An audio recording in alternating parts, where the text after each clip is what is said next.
नमस्कार बच्चों। मंजरी इस पाठ्यपुस्तक के वीरों का कैसा हो बसंत इस कविता में फिर से एक बार आपका स्वागत। आज हम मंजरी इस पाठ्यपुस्तक का पाठ क्रमांक 3 पढ़ने जा रहे हैं, जिसका शीर्षक है वीरों का कैसा हो बसंत। यह एक कविता है और इस कविता के कवयित्री है सुभद्रा कुमारी चौहान। इस कविता का यह सेशन क्रमांक 2 है। इसके पहले सेशन में हमने कविता लिखने वाली जो कवयित्री है सुभद्रा कुमारी चौहान, इनका संक्षिप्त परिचय जान लिया और फिर कविता के 2 काव्यांश को हमने विस्तार से पढ़ा। इस कविता के माध्यम से हमें क्या सीख मिलती है या कवयित्री क्या कहना चाहती है। कवयित्री ने जब यह कविता लिखी थी उस समय हमारे देश पर अंग्रेजों का शासन था और उस समय लोगों के मन में देश के प्रति प्रेम निर्माण करने के लिए, देशभक्ति की भावना को जागृत करने के लिए कवयित्री ने यह कविता लिखी है। वीर रस में लिखी गई कविता पराधीन भारत के जनमानस में देश प्रेम, देशभक्ति की भावना को जगाकर अतीत गौरव के साथ वीरों के प्रति सम्मान की भावना और त्याग, बलिदान, समर्पण को व्यक्त करती है। सुखमय लौकिक जीवन की तुलना में वीरों का जीवन कठिन होता है।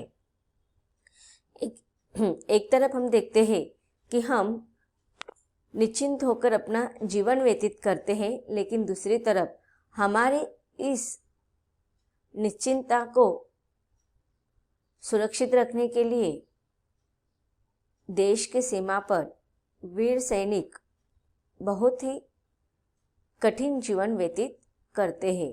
उनके जीवन में कभी भी सुख दिखाई नहीं देता, कभी भी कोई भी उत्सव त्यौहार वह सेलिब्रेट नहीं करते हैं। उनके लिए तो हर दिन समान ही होता है। और इस सारी बातों को याद कर कर कवयित्री के मन में प्रश्न निर्माण होते हैं कि हे वीर, आपका जीवन कैसे है?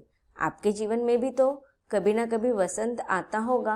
अब यहाँ पर वसंत इसका हमें उपमा के रूप में वर्णन किया है कि वसंत का आना अर्थात हमारे जीवन में खुशहाली आना, हमारा जीवन आनंद से भर जाना, सुखों से भर जाना। लेकिन हम देखते हैं कि वीरों का जीवन तो दिन रात जीवन और मृत्यु के बीच में वो जूझ रहे होते हैं। उनका जीवन केवल और केवल देश की सेवा के लिए ही उन्होंने अर्पित किया होता है।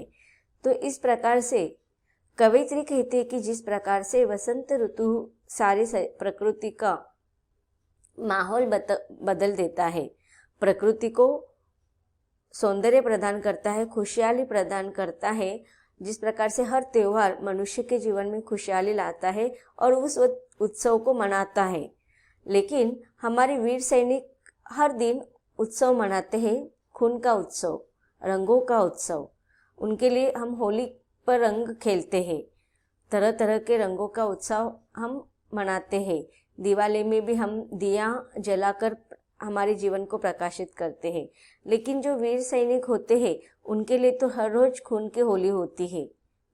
तो लाल रंग उनका पसंद प्रिय रंग होता है, क्योंकि वो दिन रात खून की होली खेलते हैं शत्रुओं के साथ। अब कवयित्री कहती है कि वीरों का कैसा हो बसंत, आ रही हिमालय से पुकार है उदती गरजता बार बार, प्राची पश्चिम भू नभ अपार, सब पूछ रहे हैं दिग दिगंत, वीरों का कैसा हो बसंत। यह पहली कविता का पहला काव्यांश है, जिसको हमने इससे पहले सेशन में पढ़ा है कि कवयित्री कहती है कि हिमालय भी यही पुकार पुकार कर कह रहा है, यहाँ तक कि समुंदर भी गरज कर बता रहा है, चारों दिशाएं और उनकी उपदिशाएं और आकाश और नभ, आकाश और धरती, मतलब 10 दिशाओं से केवल एक ही प्रश्न पूछा जा रहा है कि सृष्टि के हर कोने से केवल एक ही प्रश्न आ रहा है वीर सैनिकों के लिए कि हे वीर, आपके जीवन का वसंत कैसा होता है। जिस प्रकार से वसंत ऋतु में सारी सृष्टि पर खुशहाली फैली होती है, सुंदरता फैली होती है, खुशियां से भरा माहौल होता है, तो खुशियों का रंग सारे तरफ फैले हुए होते हैं। तो यहाँ पर कवयित्री कहती है कि जिस प्रकार से कामदेव रूपी सुंदरता सारी सृष्टि को आकर्षित करती है, उसी प्रकार यह वसुधा भी दुल्हन के रूप में सजी सवरी लगती है। लेकिन दूसरी तरफ जब वीर की शादी हो रही होती है, शादी पर दूल्हा भी सजा हुआ है, सैनिक दूल्हे के रूप में सज सवर कर, और यहाँ पर उसकी पत्नी दुल्हन के रूप में सज सवर कर खड़ी है, शादी हो जाती है और तुरंत उस पर दूल्हे को काम पर बुलाया जाता है, वीर सैनिक को काम पर हाजिर होने के लिए कहा जाता है। तो उस समय वह अपने शादी का जो आनंद होता है, अपने प्रिय पत्नी के साथ जो समय व्यतीत करना होता है, वह उसको भूलकर, उसको छोड़कर वह अपनी देश सेवा के लिए खड़ा हो जाता है।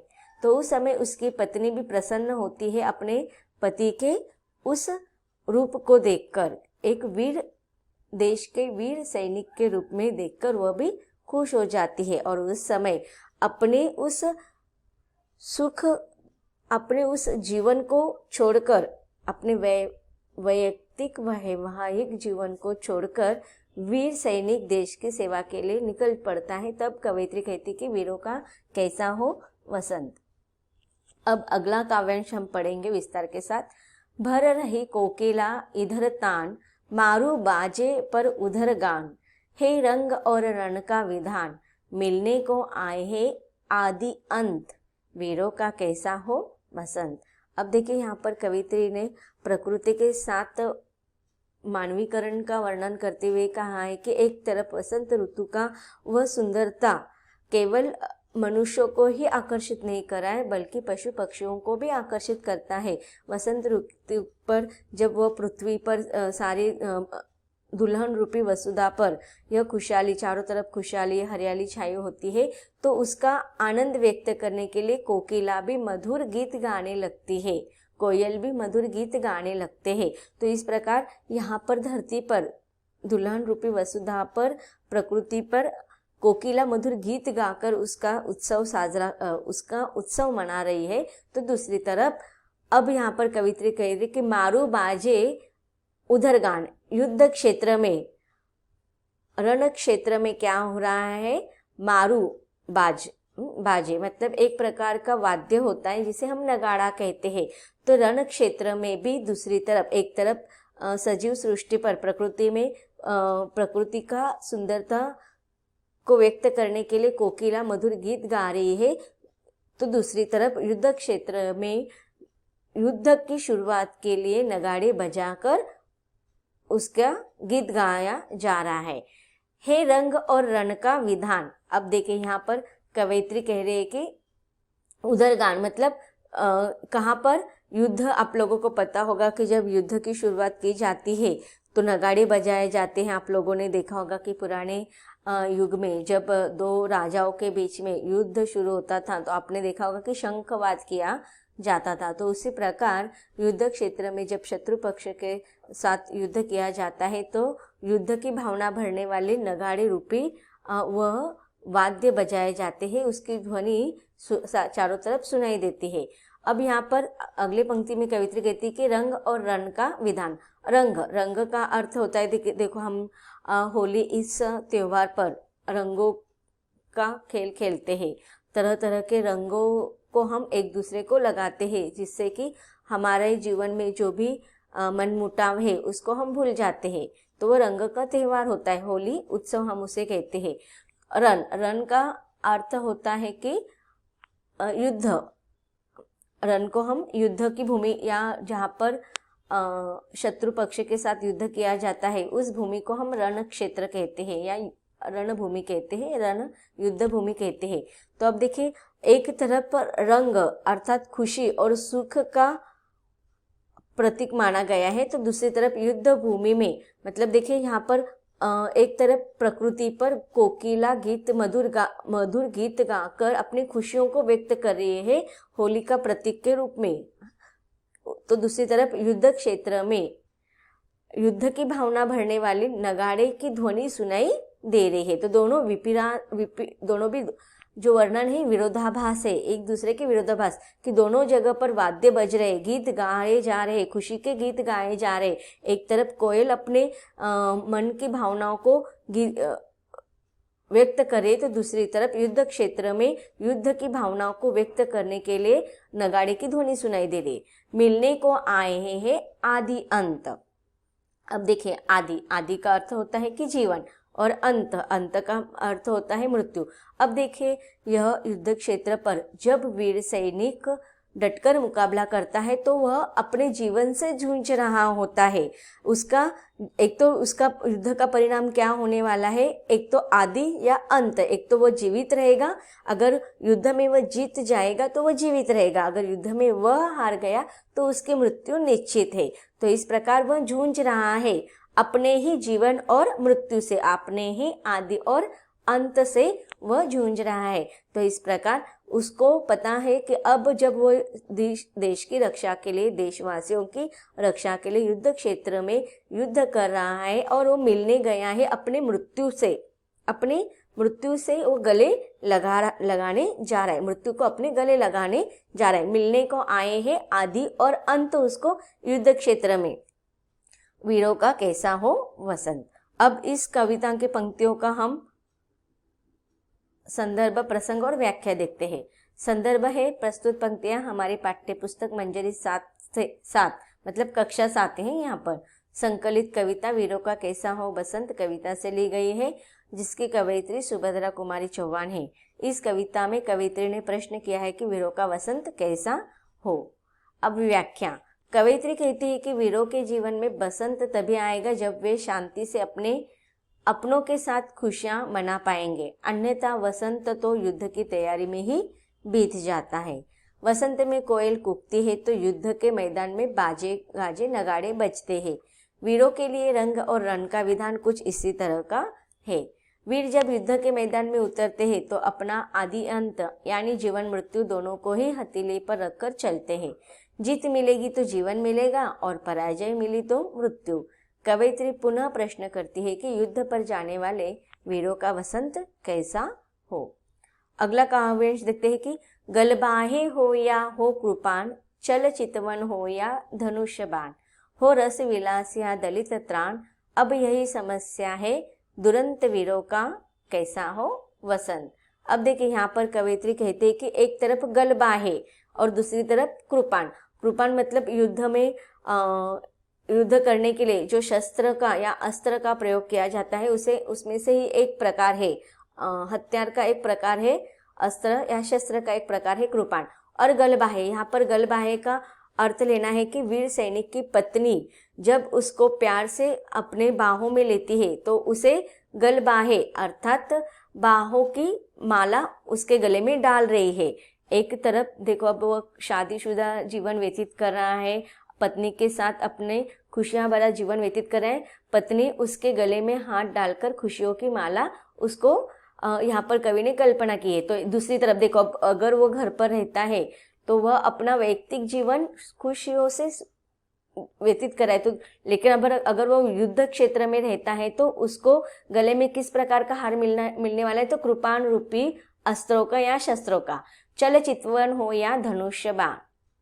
चल चितवन, एक तरफ देखो घर में अगर वो अपने वैयक्तिक जीवन व्यतीत कर रहा है अपने पत्नी के साथ, तो पत्नी के जो चल चितवन मतलब नैनों के बाण, नैनों के बाण यहाँ पर कहा गया है। तो दूसरी तरफ युद्ध क्षेत्र में धनुष्य बाण से उसको खेलना पड़ता है या युद्ध करना पड़ता है। तो एक तरफ उसके जीवन में जब वह युद्ध क्षेत्र में नहीं होता है, घर पर होता है, तो कवयित्री यहाँ पर कह रही कि एक तरफ उसकी पत्नी के साथ वह अपना जीवन व्यतीत कर रहा है, तो दूसरी तरफ उसके जीवन में धनुष्य बाण का प्रतीक माना गया है। हो रस विलास या दलित त्राण।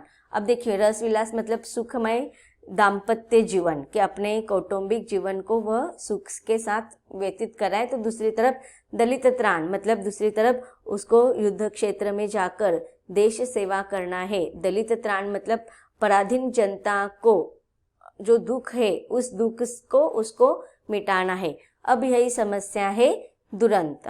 दुरंत मतलब अब उसके सामने ये समस्या कठिन हो चुकी है कि एक तरफ उसके वैयक्तिक जीवन है खुशहाली से भरा हुआ, उसकी पत्नी का बाह रूपी माला गले में माला डाल रही है, आँखों से नैनों के बाण वो चला रही है, सुखमय दाम्पत्य जीवन व्यतीत कर रहा है, तो दूसरी तरफ उसको युद्ध क्षेत्र में कौन सी माला मिलने वाली है, शस्त्रों की माला उसके गले में डाला जा सकता है, धनुष्य बाणों से उसको खेलना है और पराधीन जनता को उसको सुखी करना है। तो यह दोनों समस्या दुरंत है उसके जीवन में, एक कठिन अवस्था है उसके जीवन की। वीरों का कैसा हो वसंत। अब देखते हैं, यहाँ पर मैंने आपको शब्दार्थ भी दिए हैं। संदर्भ और प्रसंग आपका सेम रहेगा। प्रस्तुत पंक्तियां हमारी पाठ्य पुस्तक मंजरी 7 में संकलित कविता वीरों का कैसा हो वसंत कविता से ली गई है, जिसकी कवयित्री सुभद्रा कुमारी चौहान है। इस कविता में कवयित्री ने प्रश्न किया है कि वीरों का वसंत कैसा हो।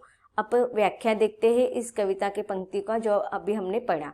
कवयित्री एक तरफ वीरों के अस्त्र शस्त्र से सुसज्जित जीवन को देखती है, तो दूसरी ओर उनके गले में उनकी प्रिया के बाहों के हार देखती है।